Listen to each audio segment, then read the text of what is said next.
Saya Richard Kiriwang. Saya akan membahas tentang pengukuran skala variabel. Pada dasarnya ada 4 skala pengukuran variabel. Yang pertama adalah skala nominal. Skala nominal merupakan skala yang paling rendah tingkatannya dan hanya bisa digunakan untuk data bersifat kategori. Skala ini termasuk jenis data kualitatif. Informasi yang tercakup dalam data jenis nominal hanya bertujuan untuk mengelompokkannya. Misalnya jenis kelamin dibagi menjadi antara jenis kelamin laki dan jenis kelamin perempuan. Biasanya jenis kelamin laki-laki menjadi nomor 1 dan perempuan dibagi menjadi nomor 2. Adapun contoh lainnya seperti dibagi menjadi ras, agama, dan golongan darah. Yang kedua adalah skala ordinal. Skala ordinal mirip dengan skala nominal, yaitu sama-sama digunakan untuk data bersifat kategori. Bedanya, kategori-kategori pada skala ordinal memiliki tingkatan-tingkatan baik dari kecil ke besar, tidak penting ke penting, sampai tidak setuju sampai setuju. Contoh variabel dengan skala ordinal ialah tingkat pendidikan, kelompok pendapatan, tingkat keganasan penyakit, dan lain sebagainya. Variabel pendidikan misalnya diurutkan dari tampatan SD ke bawah, diberikan kode 1, SMP kode 2, SMA kode 3, dan perguruan tinggi kode 4. Variabel ini dimaksudkan apabila peneliti mungkin ingin mengkaji perbedaan pendapatan penduduk berdasarkan pendidikan tertinggi yang ditamatkan. Kode-kode variabel tersebut akan berguna pada saat pengolahan dan hanya sebagai label kategori saja.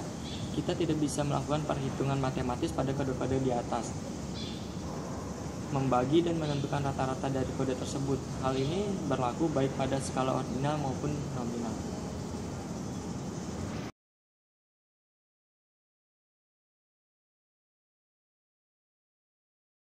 Skala interval. Skala interval tidak hanya memungkinkan kita untuk mengklasifikasikan, mengurutkan peringkatnya, tetapi kita juga bisa mengukur dan membandingkan ukuran perbedaan di antara nilai. Sebagai contoh, suhu yang diukur dalam derajat Fahrenheit atau Celcius merupakan skala interval. Kita dapat mengatakan bahwa suhu 50 derajat lebih tinggi daripada suhu 40 derajat. Demikian juga suhu 30 derajat lebih tinggi dibanding dengan suhu 20 derajat. Perbedaan selisih suhu antara 40 dan 50 derajat nilainya sama dengan perbedaan suhu antara 20 dan 30 derajat, yaitu 10 derajat. 3. Yang terakhir adalah skala rasio. Skala rasio sangat mirip dengan variabel interval. Di samping sudah memiliki semua sifat-sifat variabel interval, juga sudah bisa diidentifikasikan titik nol mutlak, sehingga memungkinkan menyatakan rasio atau perbandingan di antara kedua nilai. Misalnya X adalah 2 kali lebih Y. Contoh yang lain adalah berat badan, tinggi badan, panjang, usia, dan suhu dalam skala Kelvin. Sebagai contoh, berat A sama dengan 70 kg, berat B sama dengan 35 kg, berat C sama dengan 0 kg. Di sini kita bisa membandingkan rasio.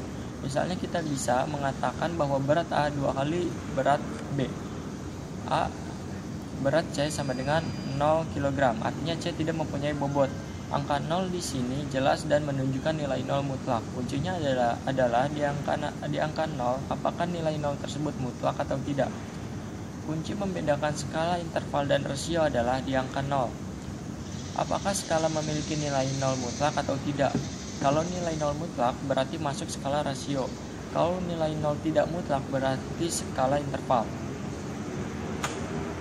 Sekian penjelasan dari saya. Terima kasih.